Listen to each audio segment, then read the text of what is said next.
The year is 1766.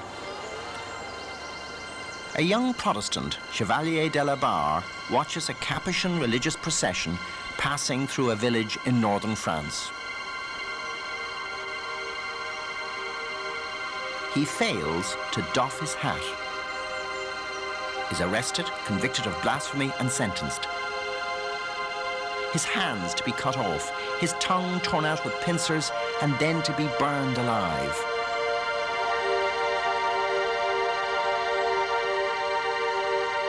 An enemy of the church is an enemy of the state. This was Catholic France. This was the age of reason.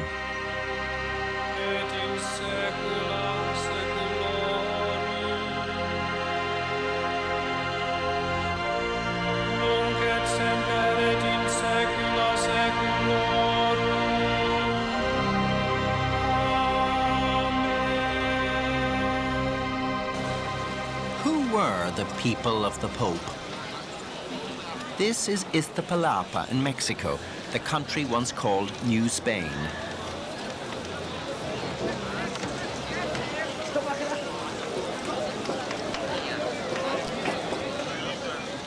Within living memory, the blood that flowed in this Good Friday procession was all too real.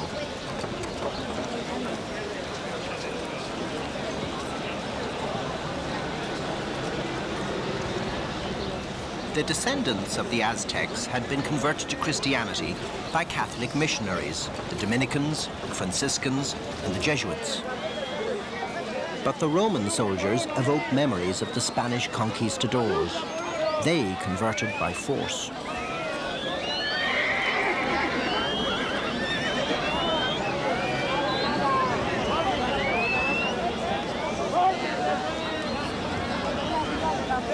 Worthy and unworthy popes alike had repeatedly condemned any attempt at the enslavement of the native population of Latin America. They were to be converted by pious example and by the free use of colorful ceremonies.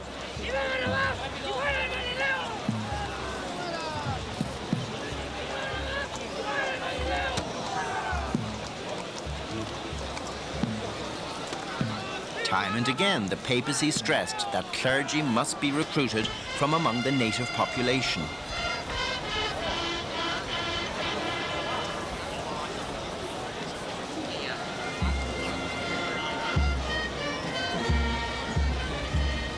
But whatever the pronouncements from Rome, Mexico, like the other emerging states of Latin America, was still a dominion of the colonial powers of Europe. Power over the people of Mexico lay here with the King of Spain. This was real power. In Europe, every Catholic state wanted to reduce the power of the papacy. Spain had largely succeeded. The Pope's concern was dogma. It was the king who appointed bishops and abbots throughout his dominions. Papal intervention in day-to-day affairs was a usurpation of his authority. Still, there was something above the power of kings, and that something was represented on this earth by Holy Church and the Pope. This belief was shared by ordinary people from Mexico to Europe, the praying majority. Were their devotions superstition, ignorance? That was the belief of many a thinking Catholic in this age of reason.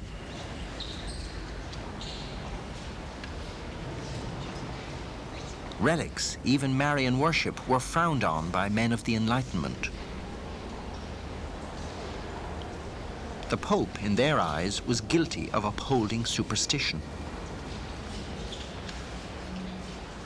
The dual threat to the Pope from liberal and monarch was to be made manifest in that most Catholic of countries, France. Here, royal power was supreme. King Louis XIV had made the famous pronouncement, "L'État c'est moi," the state is me. His descendants, blissfully unaware of what was to come, continued to bask in royal glory, head of everything, including the church. Kings of Europe seem to have increasingly seen the church as an important part of the state bureaucracy, a way of actually making their will effective, more effective over their kingdom. And this whole movement climaxed in the 1780s in the attempt by the Holy Roman Emperor, Joseph II, to reform the church in his Austro-Hungarian dominions by limiting papal authority, by suppressing monasteries on his own account in order to endow new parishes, because his whole conception of religion was essentially a non-contemplative one. It's the idea that Christianity is essentially there for a practical purpose, to assist in the government of the state for the betterment of the condition of its people. But what of the people?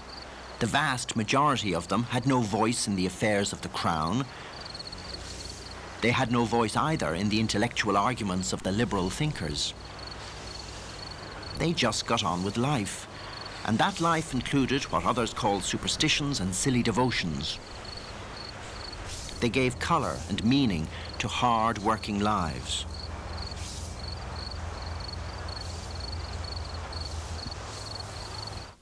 Joseph II of Austria, Holy Roman Emperor since 1765, was a devout Catholic facing problems which he maintained were his to solve.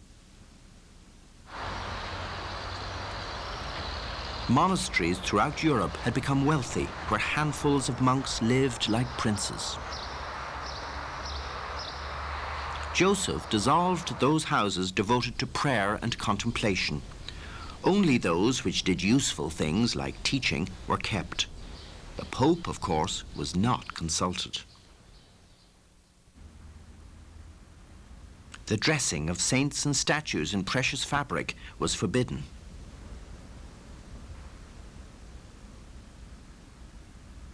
The kissing of holy images or relics forbidden.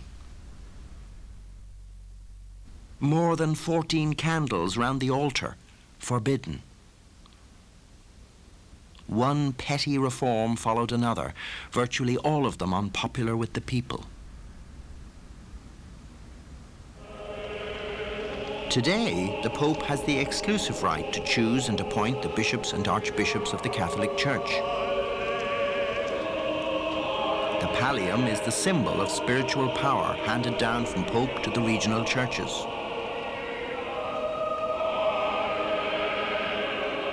It's a tradition that goes back to antiquity, but in the 18th century, this papal symbol was an empty one. Then it was the king who appointed all the bishops of his realm.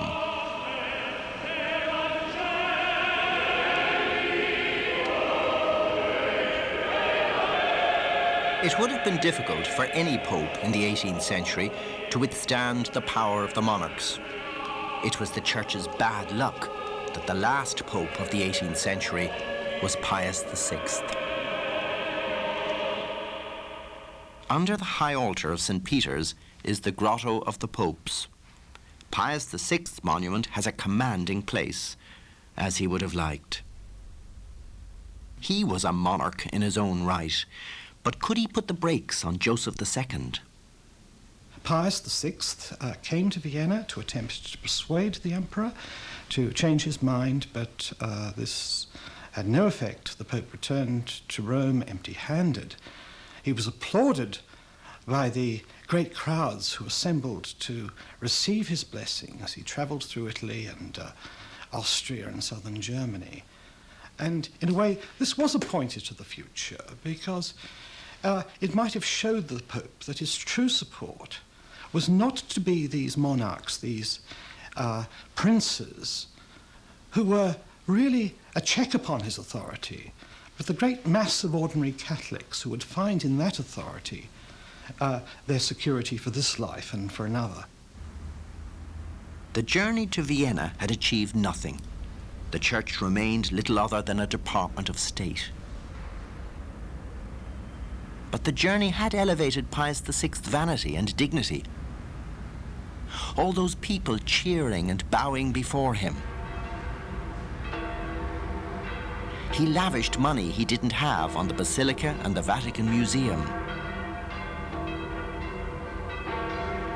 He presented St. Peter's with a huge bell, a fitting symbol of a vain, glorious pontificate.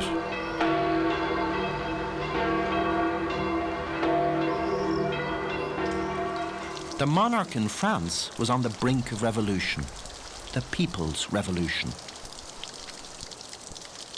France was a society deeply polarized between the haves and have-nots, and the aristocracy had a stranglehold on every avenue of power. Monarchy and the grand nobility lived in style, as did the higher clergy of the church. Almost to a man, the bishops were wealthy aristocrats, while a third of the parish clergy lived on or below subsistence level. When more taxes were threatened on those least able to bear them, resentment simmered. The king was forced to act. He summoned the Estates General, made up of the clergy, the nobility, and representing 93% of the population, the Third Estate. The meeting ended in chaos, and the majority retired to this place, the nearby tennis court. The president, Sylvain Bailly, was surrounded by 1,200 people as the clergy, mobbed by the Parisian crowd, threw in their lot with the Third Estate.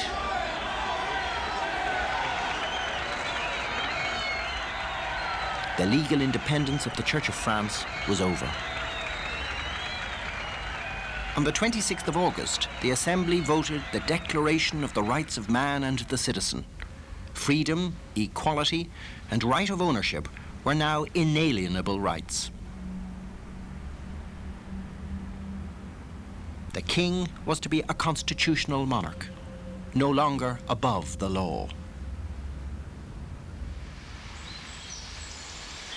By October, the Assembly ended the taking of religious vows. By November, the entire property of the church was put at the disposal of the nation. The House of Cluny typified the attack on religious orders.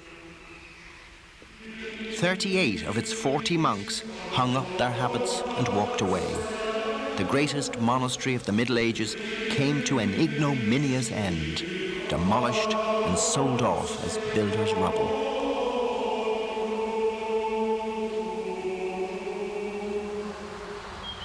In mid-June 1790, the inhabitants of the papal enclave of this place, Avignon, the city of the popes, threw off papal rule and asked to be incorporated into France.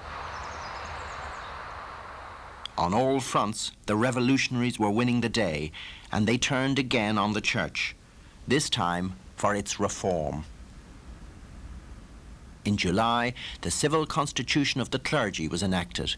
Its terms were shattering. The clergy to become salaried officials of the state.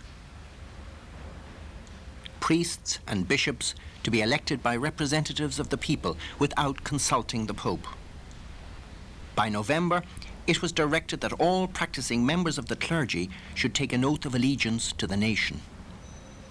Confronted with this invasion of the Church's rights, the clergy turned to Rome.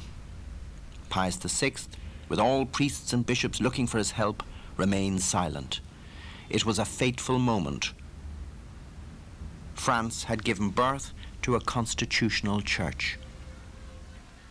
The revolution passed the point of no return with the abolition of the monarch and the execution of the king and his family.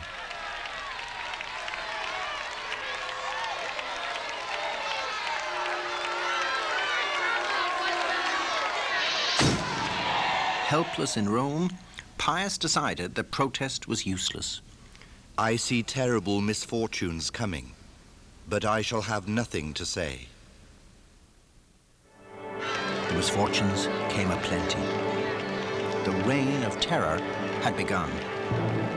Thousands of priests who had refused the oath of obedience suffered the same fate as their king. Effigies of the Pope were set alight on bonfires. Convents were invaded and nuns assaulted. Masquerades were held in churches. Monasteries destroyed. 40,000 clergy fled the country in fear of their lives. The revolution then turned on Christianity itself. The cult of the Supreme Being was spectacularly celebrated in the Champ de Mars in Paris. Its aim to encourage good citizenship, republican morality, and the abolition of Christianity.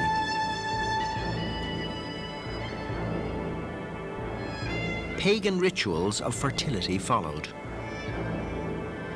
Priests were forced to marry, bishops to officiate at their weddings. In Paris, Christianity seemed dead or dying. But not in Rome. Here, the atrocities of France had turned the people against the ideals of revolution. Long live the Catholic religion! Long live the Pope! These were the cries that echoed through St. Peter's Square. By now, France had gone to war with Europe, and its armies advanced into the Austrian territories of northern Italy. One success followed the other. The French army was being led by Napoleon Bonaparte. The young revolutionary general had arrived in Italy. As his victorious army marched south, winning every battle, he would make a profound impression on the country and on the papacy. The French triumph in Italy forced the Pope to make humiliating concessions. But they were not enough. When a young French general was killed in Rome, the troops moved in.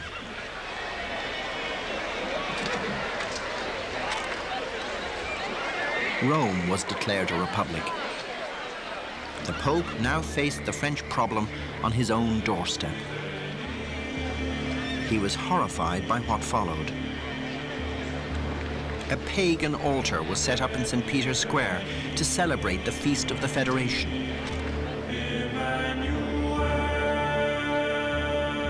And worse was to follow, as palaces, galleries, and churches were stripped. The church's treasures were easy plunder. It seemed as if Attila had returned, but this time Rome had no Leo the Great to defend it.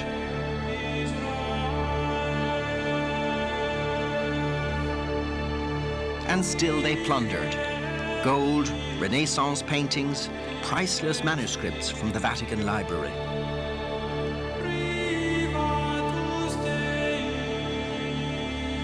On one day alone, gold and silver bars worth 15 million scudi, a king's ransom, were carted off with paintings, tapestries, precious stones and metals piled onto the wagon train to Paris. To this day, the Vatican is trying to get some of the treasures returned. As the treasures left, the French authorities abruptly informed the Pope that he would have to leave Rome within 3 days. When he pleaded to see his life out in Rome, the officer replied, "A man can die anywhere." He was 80 years old, frail and mortally ill, when he entered the travelling carriage that awaited him. The Blessed Sacrament was enclosed in a small case hanging round his neck as the carriage left.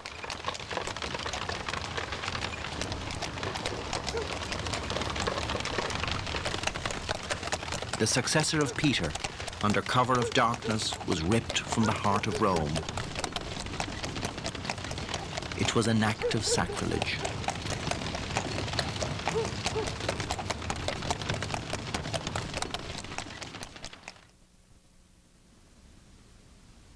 He died a prisoner of the French in France.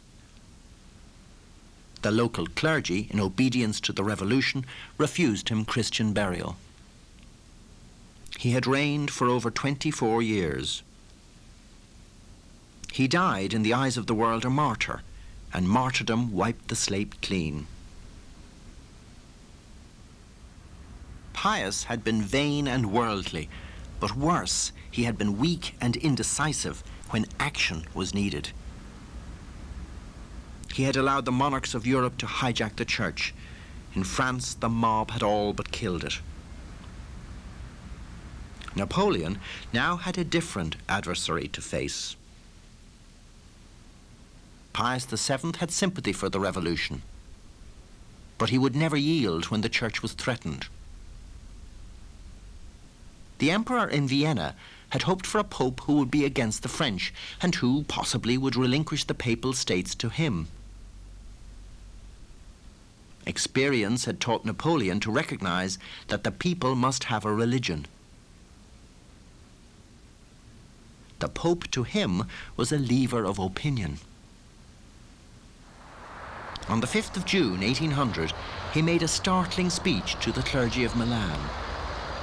I am sure that the Catholic religion is the only religion that can make a stable community happy and establish the foundation of good government. I undertake to defend it always. In private, he was reputed to have said, Tell the Pope I want to make him a present of 30 million Frenchmen. But agreement with Pius VII was difficult, and for 8 months negotiations dragged on. Napoleon was driven to despair and even threatened to turn Calvinist and take Europe with him. But eventually a concordat was signed and recognized the special status of Catholicism as the religion of the majority of French citizens.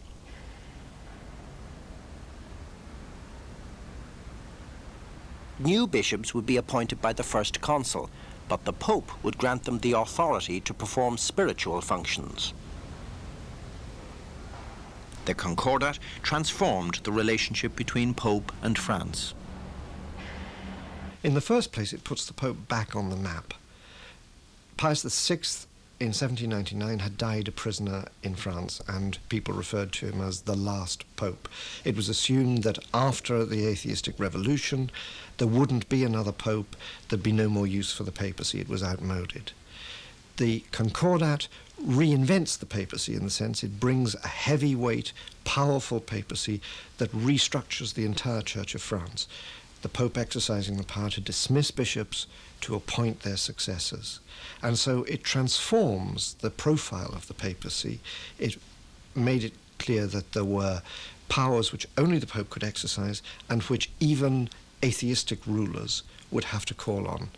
And Napoleon is supposed to have said that if the Pope hadn't existed, he would have had to invent him. Napoleon came to regret the Concordat bitterly. But at the time, the reconciliation with the Pope paid immense political dividends. When Catholic worship was re-established in France, in the eyes of many it was the most popular thing Napoleon ever did. Then Napoleon invited Pius to Paris. He wanted the Pope to legitimize him as emperor. For the Pope, it was a dilemma. He was already being called contemptuously by some Napoleon's chaplain. Would this now bring him to further disrepute from Moscow to London? Eventually, for the sake of the Church, he accepted and reached Paris to wild acclaim. But there were hitches.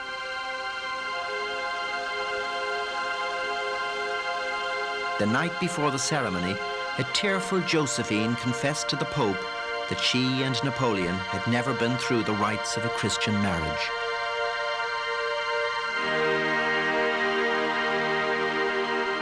The Pope insisted that the matter was rectified. Reluctantly, Napoleon agreed. And so, secretly, that night they were married by Napoleon's uncle, Cardinal Fesch.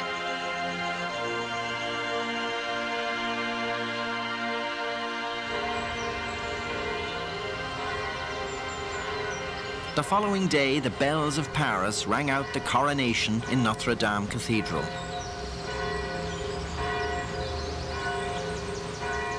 For Napoleon and Paris, this day evoked memories of Charlemagne. For Napoleon, it meant he commanded the Pope. For the Pope, that he made the emperor. When Pius entered Notre Dame, the choir sang the motet, Tu es Petrus, Thou art Peter, and on this rock I will build my church.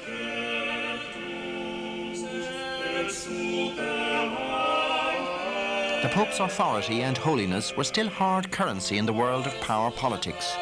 But at the ceremony itself, Napoleon was in charge. He crowned himself, then crowned the Empress.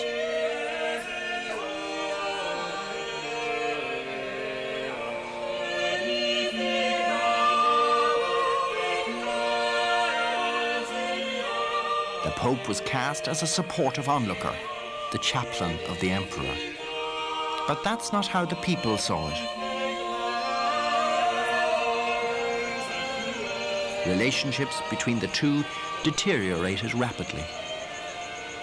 Crowned King of Italy a few months later, Napoleon declared, "Italy is a mistress I will share with no one," but neither would the Pope. The Papal States were his. All Napoleon's attempts to get Pius to relinquish temporal power met with a brick wall. In despair, the Pope was bundled into a carriage and eventually delivered, friendless and alone, here to Fontainebleau. History was repeating itself. The Pope was once more an isolated prisoner of the French. Pius arrived more dead than alive and was confined to his apartment. The Concordat was in tatters. Rome was back under French rule. Napoleon had divorced Josephine and remarried. This passage, which linked the Pope's apartment with Napoleon's, was to see much coming and going. Napoleon raged at Pius and, it is alleged, shook the Pope by the buttons of his cassock, physically forcing him to sign a scrap of paper totally surrendering his temporal power. It was a mock treaty signed, said Pius, out of human frailty. He anguished at his own weakness and regathered his strength. He repudiated totally the so-called Concordat of Fontainebleau. He would not surrender. By now, Napoleon himself was a broken man. His army was freezing into oblivion outside Moscow. On the 12th of April, 1814, Napoleon abdicated. 6 weeks later, Pius returned to Rome in triumph as 30 young men from the best families of Rome drew him through the cheering crowds to St. Peter's. The overthrow of Napoleon and the eventual destruction of his regime had to be followed by the reconstruction of Europe. The clock had to be turned back as though the French Revolution had never happened. This was the work of the Congress of Vienna. The principle which guided their efforts was the principle of legitimacy. All countries, even Protestant ones like Britain, were anxious to give back to the Pope the states he had lost. And so Italy was reconstituted, a patchwork of states which Metternich called a mere geographic expression. In the centre, the Papal States. The Congress of Vienna established political reaction in Europe. It was intended to undo everything that the revolution had done, to restore the old monarchies as far as they could be restored. The papacy was the oldest monarchy of all, and the architects of the Congress of Vienna, people like Metternich, wanted the papacy in position as a sort of symbolic cornerstone for legitimacy, for ancient monarchy. So the whole effect of it was to draw the papacy into alliance with monarchy, with political reaction, with conservatism, with a philosophy of no change. Pius VII's dignified resistance to Napoleon had left the institution he represented in good stead. With his death, the clock was turned back even further.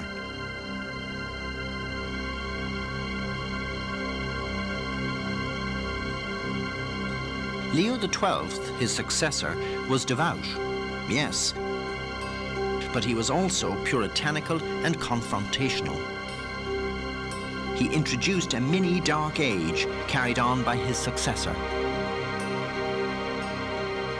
The first to suffer was everything that was French. French furniture was thrown out of palaces, even French plants from the gardens. Tight-fitting dresses for women, forbidden. Gas lighting introduced by the French, forbidden. The Jews, liberated by the revolution, were ordered back to the ghettos. They were forbidden to own property. 300 Roman Jews were required to attend special Christian sermons every week. Business transactions between Jews and Christians forbidden. Roman bars were forbidden to serve alcohol. Sundays and feast days were to be rigidly observed. Roman jails filled to overflowing. The appointment of Gregory XVI brought no let-up in reaction. Suspicious of all innovations, even railways were forbidden in the Papal States. Under him, the papacy was to be strictly monarchical and the Papal States strictly under clerical control. He was a despot without much benevolence.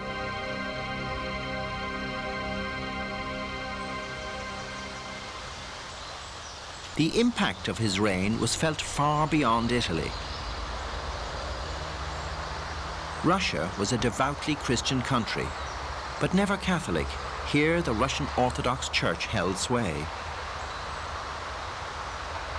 Here, too, was a Tsar, Nicholas I, determined to impose his faith on the subject Catholic people of Eastern Europe. In Poland, resistance to Russian oppression formed around the Church. When the Tsar ordered savage reprisals, the Poles appealed to the Pope for backing. Gregory ordered them to submit to your powerful emperor who has your good at heart. Monarchy was God-given, and monarchs must stick together. The voice of the people and liberal values fell on the deaf ears of the Pope. That put him out of touch with some of the most vital pro-papal forces within the Church. In France, for example, a group of young Catholics gathered round a brilliant priest called Félicité de Lamennais, had tried to harness the idea of papal infallibility against political reaction. They said the monarchies are played out, the Church must turn to the people, the Pope must put himself at the head of political movements for political freedom and lead people away from their chains to a Christian civilization in which people had dignity. Now, at first, people in Rome had welcomed these ideas because they were very pro-papal. But when Gregory XVI realized that these ideas would actually open the door to political change in the Papal States, he turned against them. Lamennais waited in Rome for 3 months before Gregory eventually rejected his views. Disillusioned, he called the Pope a cowardly old imbecile and Rome a huge tomb with nothing but bones.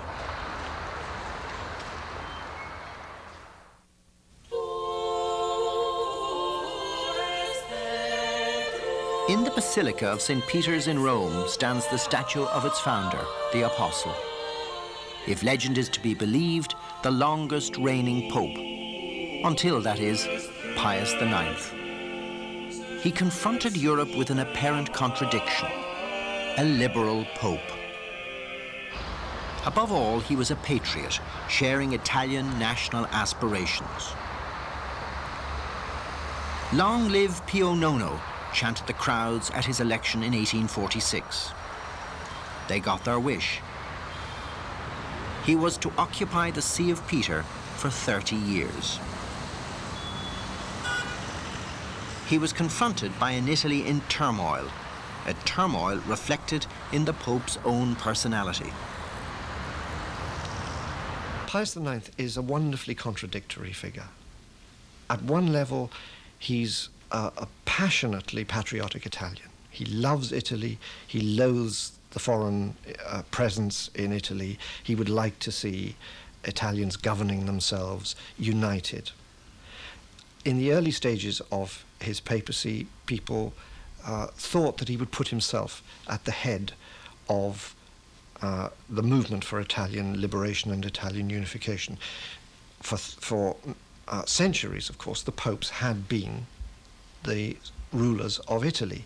So many Catholic theologians even thought that it was entirely appropriate for the Pope to be, in effect, the president of a federal Italian Italy.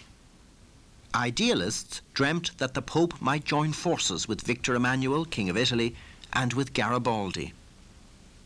But disillusion came in 1848, a year of revolution all over Europe. Italians turned to war to expel the arms of Austria. Many looked to the Pope to lead them. Today, daily, the Italian army celebrates the independence of their country.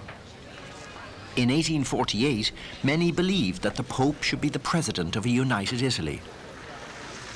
But Pius's supposed liberalism was skin deep. He knew the Pope must lose out in a united Italy. He would take no part in a war against Catholic Austria. The tyrants must submit to lawful government. Overnight, he became the most hated man in Italy. Revolution broke out in Rome, and the Pope, disguised as an ordinary priest, fled to the protection of the reactionary Kingdom of Naples. The liberal honeymoon was over. Pio Nono believed that to be spiritually free, the Pope must rule his own lands. But the Papal States straddled the Italian peninsula and included Rome, symbolic heart of Italy. They had to be included in the new version. At gunpoint, they were included. A national memorial to Garibaldi, leader of the Risorgimento, looms now triumphantly over the city and menaces the Vatican.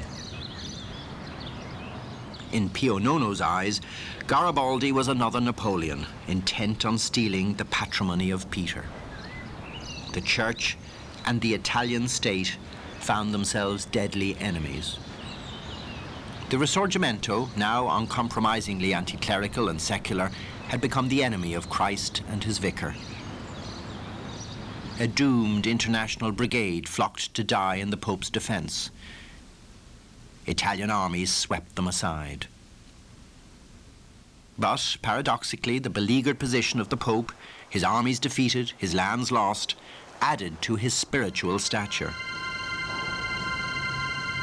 For many Catholics, the Pope was the icon of the suffering Christ, the heart of a heartless world.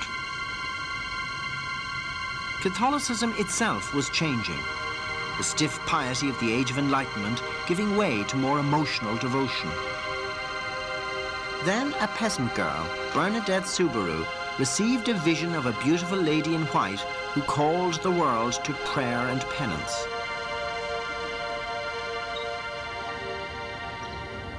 The date was 1858.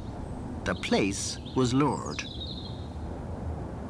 Within a generation, Lourdes had become the greatest of all Catholic shrines. It has remained so.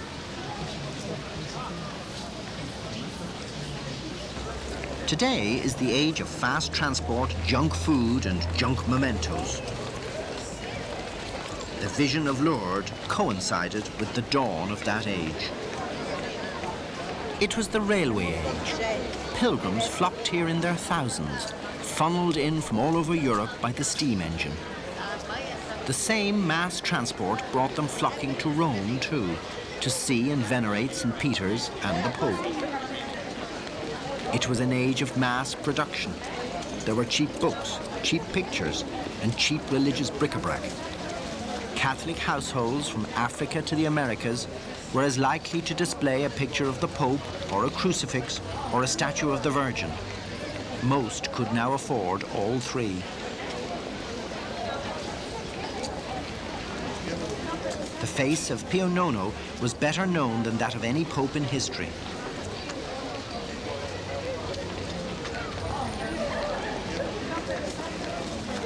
In this, our age of reason, many frown at these scenes in Lourdes. Many intellectuals frowned in Pio IX's day, too. 4 years before Bernadette's vision, Pio IX, who attributed his own recovery from epilepsy to the intercession of Mary, solemnly defined the doctrine of Mary's sinlessness, the Immaculate Conception. At Lourdes, heaven evidently approved, for the visionary lady had identified herself to Bernadette by declaring, "I am the Immaculate Conception."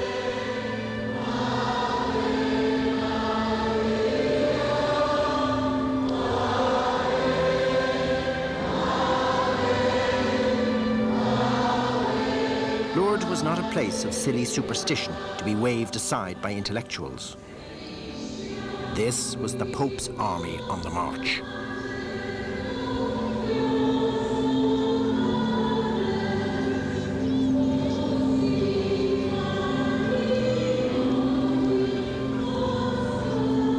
The cult of Mary was now intimately linked to loyalty to the Pope.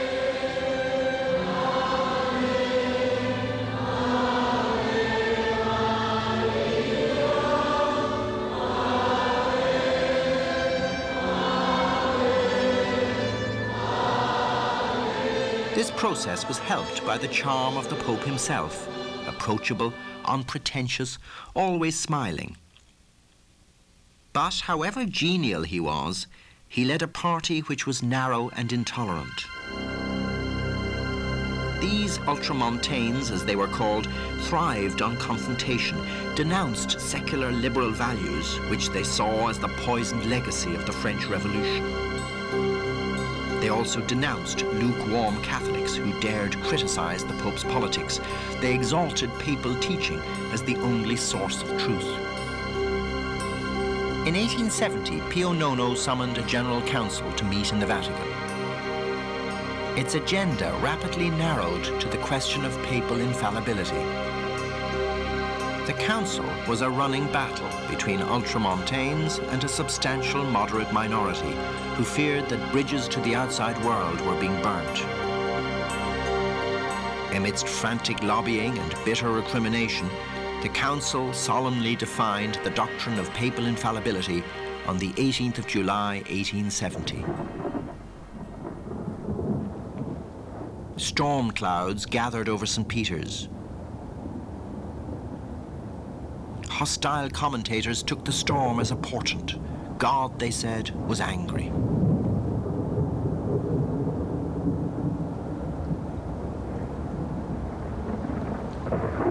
Cardinal Manning, the ultramontane leader, was scathing. They had forgotten the thunders of Sinai and the 10 Commandments. Liberal Europe was appalled. How could Catholics now ever be trusted, their consciences and allegiance at the beck and call of an infallible dictator? The British cabinet, led by Gladstone, seriously considered sending a gunboat to prevent the definition. But what exactly had been defined? It defined that the Pope, when acting as head of the Church, on matters of faith and morals to be believed and accepted by the whole Church, and when it was quite clear that he was doing that, that he is then preserved from error. Infallibility is a negative gift. It is to preserve the Church from going wrong. It is not a gift to be used regularly. In fact, it's been used only once since the actual definition took place, though the infallible teaching of the Church has been developed over the centuries. The Council's business was never finished. On the day after the definition, the Franco-Prussian War broke out. The French garrisons supporting the Pope were withdrawn, and the armies of the Italian king, Victor Emmanuel, marched in.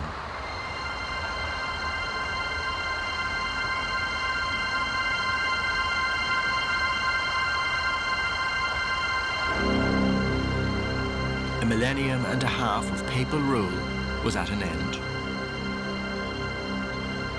Pio IX's pontificate ended in gloom and confrontation. He never again set foot outside the Vatican, and when he died, a patriotic mob tried to throw his coffin in the Tiber.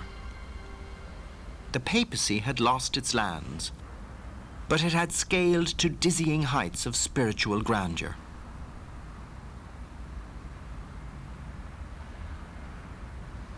By the time of Pio IX's death, many Catholics believed that the confrontational style of his last years had painted the church into a corner. It was time for a little sweet talk. His successor, Leo XIII, was a very different type. An urbane aristocrat and an intellectual.